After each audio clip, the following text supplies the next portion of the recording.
Good afternoon sir, I am Good afternoon. Sharma from TM batch. Sir मेरा ये question था कि जब हम पढ़ते हैं तो उस टाइम पे ओवर थिंकिंग बहुत ज्यादा होती है। मतलब एक सब्जेक्ट को पढ़ने तो उस समय दूसरे सब्जेक्ट के बारे में सोचना कि वो रह गया वो रह गया, ये चीज बहुत ज्यादा होती है। इस चक्कर में जो पढ़ रहे हैं उसमें भी फोकस नहीं बन पाता और वो चीज फिर एग्जाम में दिखती है कि करी हुई चीज भी एग्जाम में हो नहीं पाती है, तो ये दिक्कत बहुत ज्यादा होती है। ये सिर्फ पढ़ाई की नहीं है, ये कहीं ना कहीं हम अपनी लाइफ में भी इसे कर रहे हैं। मतलब हम मॉर्निंग में अगर सुबह उठ रहे हैं तो उठने के साथ हम मान लीजिए बाथरूम में गए तो हम नहा रहे हैं, तो हम नहाने में अपने आप को 100% नहीं रख के शायद हम आगे रखे हुए हैं, 2 घंटे आगे चल रहे हैं। मतलब हमारा दिमाग ये है कि हम कौन सा सब्जेक्ट पढ़ेंगे, ठीक है, उसमें आज क्या क्या करना है। मुझे लगता है कि वहीं से शुरू होता है। अगर सुबह में उठ के आप जब नहाने गए हो तो आप सिर्फ नहा रहे हो और कुछ नहीं सोच रहे हो, तो फोकस आपको लाइफ में हर मोमेंट में बढ़ाना है। ये वैसा है जैसे आप खाना खाने बैठे हो, ठीक है, अभी तो रोटी खा रहे हो लेकिन ध्यान लास्ट में जो खाना है रसगुल्ला उस पे है, तो फिर रोटी में टेस्ट नहीं आएगा, ठीक है, तो आप वो कर रहे हो, ठीक है। और जब रसगुल्ला खा रहे हो तो ध्यान आइसक्रीम पे है, तो फिर रसगुल्ले में भी टेस्ट नहीं आएगा। तो आप समझिए कि ये वैसे है कि आपको लाइफ में हर मोमेंट में फोकस बढ़ाना है। मतलब अगर आप यहाँ बैठे हुए मुझसे बात कर रहे हैं तो सिर्फ आपको इसको जीना है। तो जब आप ये लाइफ के हर पार्ट में लाओगे तो ये ऑटोमेटिकली पढ़ाई में भी आ जाएगा। आप चेक करके देखिएगा कि यार आप ओवर थिंकिंग की बात कह रहे हो तो ये सिर्फ पढ़ाई में नहीं होगा, ये शायद आपके लाइफ के हर पार्ट में होगा। तो लाइफ को हम इन जनरल जैसे जीते हैं उसी का एक रिफ्लेक्शन है आपकी सेल्फ स्टडी। तो आपको लाइफ जीने का तरीका बदलना है कि जब हम सोने जा रहे हैं तो सोचेंगे नहीं, क्योंकि आप सोने आए हैं, सोचने तो नहीं आए।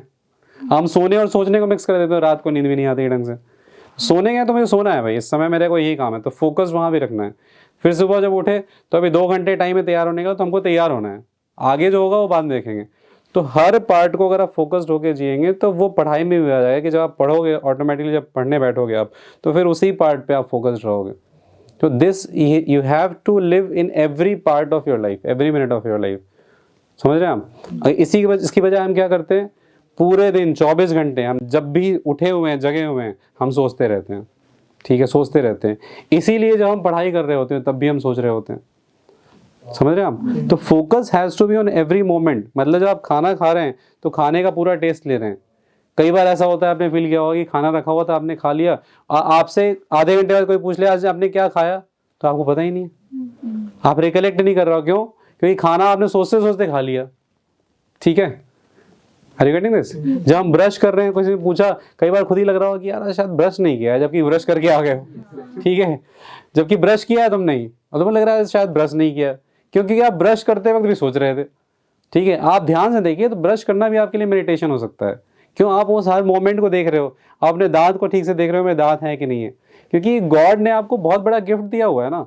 आईआईटी हो या ना हो, नीट हो या ना हो, आपको एक अच्छा खासा चलता हुआ शरीर भगवान ने दिया है, ठीक है, सारे अंग शरीर के सही काम कर रहे हैं, इससे बड़ा कुछ गिफ्ट नहीं हो सकता है। मेरे एक जानने वाले उन्होंने एक बड़ा अच्छा वाक्य बताया कि कनाडा में वो किसी बड़े बैंक में जब काम कर रहे थे तो उन्होंने कहा कि एक क्लाइंट आया बैंक में, ठीक है, उन्हें 100 करोड़ की एफडी करानी थी।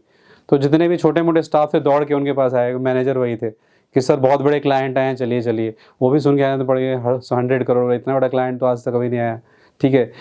तो वो उसको इस तरीके से ट्रीट कर रहे थे।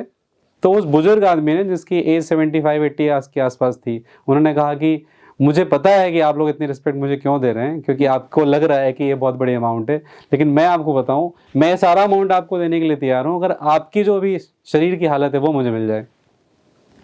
आप समझिए, तो हम उसकी वर्थ नहीं समझते हैं। उस आदमी का कहना है कि मेरे पास 100 करोड़ रुपए तो हैं, लेकिन मैं आपकी तरफ लाइफ नहीं जी सकता हूँ। तो मेरे पास जो है आपको वो बहुत बड़ा लग रहा है और मुझे कुछ भी नहीं लग रहा है जो आपके पास है उसके सामने। तो हम कहीं ना कहीं जो हमारे पास है उसकी वर्थ नहीं समझते हैं, ठीक है। तो उसको समझना बहुत जरूरी है, ठीक है। आप ब्रश करने को भी जिए, हर मोमेंट को जिए। अगर आप नहाने को भी आप कर रहे हैं, अगर आप देखिए 10 मिनट में, तो आपके अंदर फ्रेशनेस कहीं ज़्यादा आ जाएगी। जबकि क्या होता है, हम कई बार नहाने का प्रोसेस भी हम शॉर्ट कर देते हैं, खासकर ठंड वाले दिनों में, ठीक है। हम सोचते हैं कि अगर बाल भिगो गए काम चल जाए तो ठीक है, जबकि अगर उस प्रोसेस को जिएंगे आप तो मतलब वो अपने आप में एक कंप्लीट चीज़ है, कंप्लीट पैकेज है, जिसके बाद आप एकदम रिचार्ज फील करते हैं। So that has to be started from every moment. First moment जो सुबह का है वो, और रात को सोते वक्त का, कि रात को सोते वक्त जब आप जा रहे हैं तो फिर ये सोच के जाइए कि आज दिन भर का सारा काम मेरा कंप्लीट हो गया, अब कल सुबह की कल सोची जाएगी। जैसे कहते हैं ना घोड़े बेच के सोना, घोड़े बेच के सोने का क्या मतलब होता है, सोचो। उसका जो काम था उसको घोड़े बेचने थे तो उसने बेच दिया, उसका काम कंप्लीट हो गया। तो घोड़े बेच के सो रहा है मतलब उसको अपना काम उसने कंप्लीट कर लिया है, अब वो सो रहा है, उसके पास कोई और टारगेट नहीं है। तो उस तरीके से तो ये हर जगह दिखेगा, फिर वो कंप्लीटनेस हर जगह आ जाएगी।